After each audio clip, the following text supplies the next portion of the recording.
नमस्ते स्टूडेंट। जैसा आप सभी को पता होगा कि इस समय उत्तराखंड में प्रवक्ता भर्ती का जो एग्जाम पैटर्न है वो अपडेट हो गया है, सिलेबस अपडेट हो गया। हमने एक शॉर्ट वीडियो बनाई थी, वहां पर आप लोगों का कहना था कि बहुत सारे डाउट्स हैं, उसको क्लियर करिए। ये डाउट्स जो है वो यहाँ पर आए भी थे, तो उसको हम एक एक करके चलते हैं। आप लोगों को ये जो पैटर्न है ये पता होगा, जैसे जैसे आपके क्वेश्चन आएंगे इसको हम दोबारा से वहां पर चेक करते रहेंगे।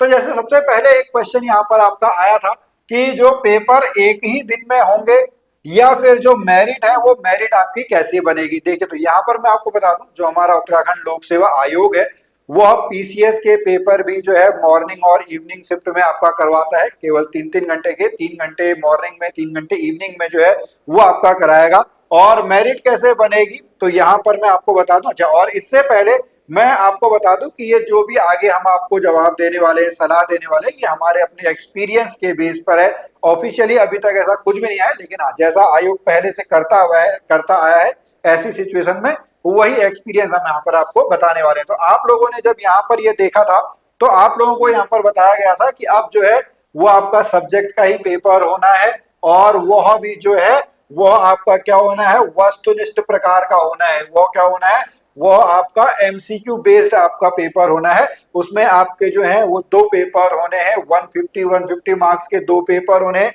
3-3 घंटे के आपके होने हैं। नेगेटिव मार्किंग जो है वो नेगेटिव मार्किंग भी आपकी यहीं पे होगी, और जो फाइनल सिलेक्शन होना है वह इन्हीं के बेस पर होना है। यहाँ पे लिखा हुआ है अंतिम चयन लिखित परीक्षा में उम्मीदवार के प्रदर्शन पर आधारित होगा। यानी लिखित परीक्षा कितने मार्क्स की है, लिखित परीक्षा आपकी जो है वह 300 मार्क्स की है। तो मेरिट आपकी कितनी बनेगी, मेरिट जो है वो आपका 300 नंबर की बनेगी। अब इन जनरल जैसे कट ऑफ के बारे में आप वहां पे देख लीजिएगा कि मिनिमम कितने होने चाहिए, बट आजकल मिनिमम में सिलेक्शन होता नहीं है। एक इन जनरल अगर हम यहाँ पर बात करके चले तो जो सामान्य कैटेगरी के सामान्य वर्ग के होते हैं उनको लगभग जो है वो 300 में से अगर आप मान के चलेंगे 60% या 70% के करीब हम मान के चलेंगे, तो 300 में से अगर आपके 180-200 के बीच में अगर आपके नंबर आ रहे हैं तो आप अपने को जो है वो सेफ स्कोर में आप मान सकते हैं। बट ये बात की बात है, आप लोगों को बहुत अच्छे तरीके से ट्राई करना है। बट जो आपका ये क्वेश्चन था कि मेरिट कैसे बनेगी, तो मेरिट जो है वो रिटर्न बेस पे ही आपका बननी है, 300 नंबर में से ही आपका बनेगी।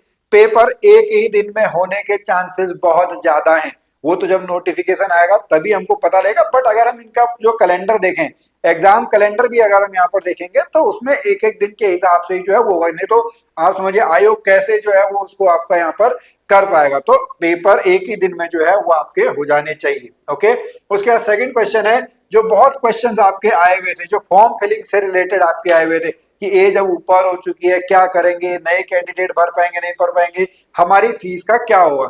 तो ऐसी सिचुएशंस पहले भी आपकी आई है। देखिए, आयोग कुछ भी कर सकता है, बट मैं आपको बता दूं जो फॉर्म है वो फॉर्म आपको फिल तो दोबारा से करने होंगे।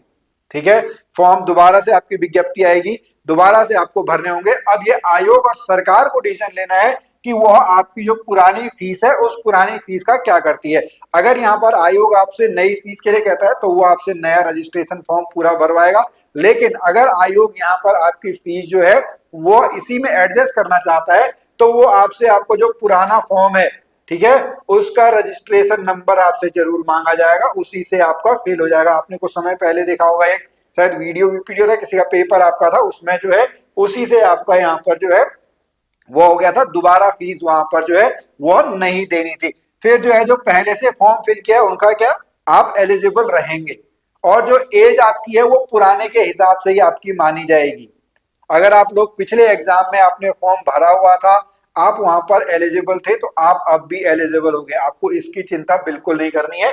एक डिसीजन जो फीस वाला है ये आयोग को करना है, लेकिन सामान्य तो आयोग जो है वो फीस रीएडजस्ट कर लेता है। बट हमको अभी देखना है ऑफिशियल नोटिफिकेशन में यहाँ पर क्या आता है। तो अगर आप पहले से एलिजिबल थे तो अब भी आप एलिजिबल रहेंगे। हाँ, फॉर्म आपको दोबारा से जो है वो फिल करना पड़ेगा, या तो नया रजिस्ट्रेशन फॉर्म, नया रजिस्ट्रेशन नंबर मिलेगा, या पुराने से ही फिर आपका जो है वह काम चल जाएगा। आप लोगों का जो फोकस होना चाहिए वह पढ़ाई पे होना चाहिए। हम पहले से आपका कहते हुए आ रहे हैं, जब भी आपका स्क्रीनिंग रद्द हुई थी कि आपको मेंस पे फोकस करना है, सिलेबस आपका वही है, बस उसको अब दो भागों में जो है वह बांट दिया है। अब यहाँ पर एक क्वेश्चन और आया कि जो ये आपका है, ठीक है, जो एग्जाम है वो जनवरी में ही स्टार्ट होगा क्या। तो अब यहाँ पर देखिए, इसका पहले जब एग्जाम कैलेंडर आपका देखेंगे जो 23 सितंबर को यहाँ पर अपडेट किया था, तो आयोग ने 4 आपको डेट दी थी। कब कब दी थी?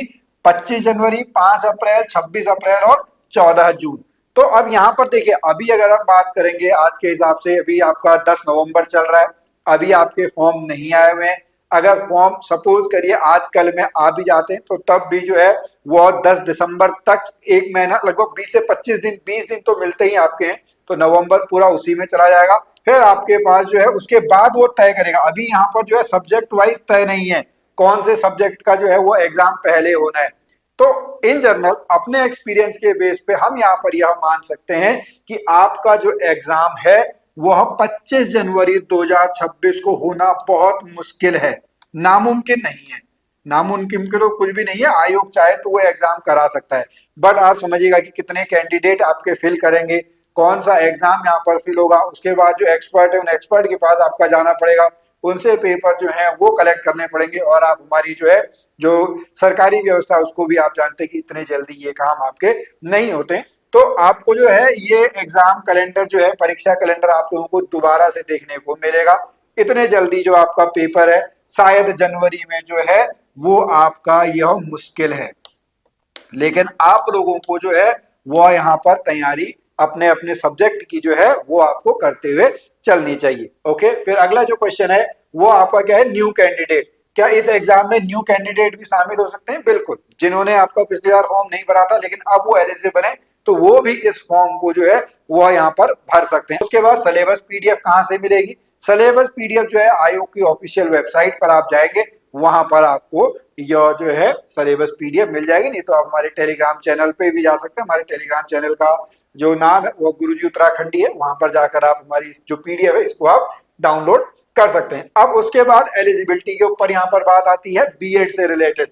क्या बीएड थर्ड सेमेस्टर के स्टूडेंट अप्लाई कर सकते हैं? नहीं, बीएड कंप्लीट होना चाहिए तभी आप इसको अप्लाई कर सकते हैं। क्या पीजीटी के लिए बीएड कंपलसरी होता है? हाँ जी, पीजीटी के लिए जो है वो अपना ग्रेजुएशन के पोस्ट ग्रेजुएशन के साथ साथ बीएड कंप्लीट होना कंपलसरी होता है। उसके बाद फिर यहाँ पर जो है वो हम बात करते हैं आपका एलिजिबिलिटी अदर स्टेट की।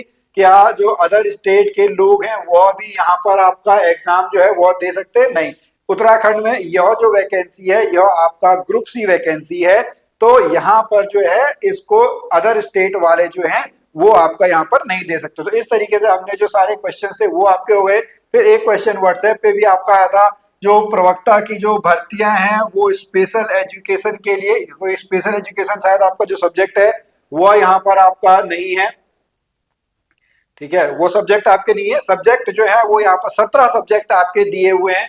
इन्हीं 17 सब्जेक्ट का जो है वो आपका इस बार वैकेंसी निकलने की जो है वो संभावना यहाँ पर आपकी बताई जा रही। तो आपके और भी कोई क्वेश्चंस हो तो आप हमें जरूर बताएं। आई थिंक इस वीडियो से आपकी जो है वो सारे क्वेश्चन जो है वो आपके क्लियर हो गए होंगे। आप ऐसे ही क्वेश्चन हमसे और भी पूछते रहिएगा। हम फिर मिलेंगे आपसे अगली वीडियो में, तब तक के लिए नमस्कार।